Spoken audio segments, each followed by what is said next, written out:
Pernah tak anda dengar nama Bukit Putus? Tapi tahukah anda ia berasal dari pertempuran dua pendekar harimau jadian? Apakah cerita Bukit Putus dan siapa gerangan dua legenda pendekar tersebut?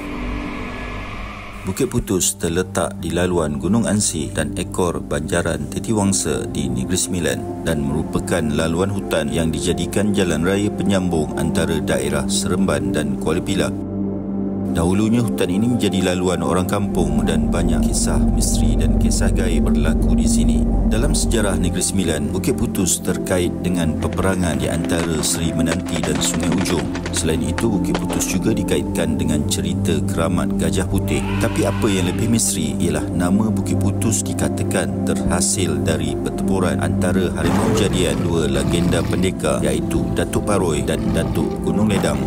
Di awal cerita, pertempuran yang berlaku antara harimau berantai dari Gunung Ledang dan harimau jadian Datuk Paroi menyaksikan harimau berantai Gunung Ledang tewas. Di koran kekalahan itu, Datuk Gunung Ledang turun bersama beberapa ekor harimau berantai yang lain untuk membalas dendam.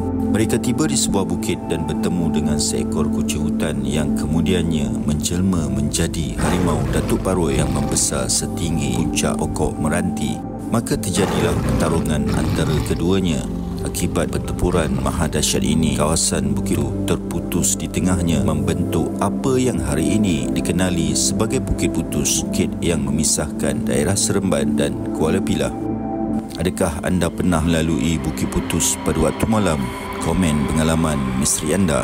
Like, follow dan komen Datuk Paroi untuk saya cerita siapakah keramat harimau Datuk Paroi. Saya Raja Nala dan terima kasih menonton.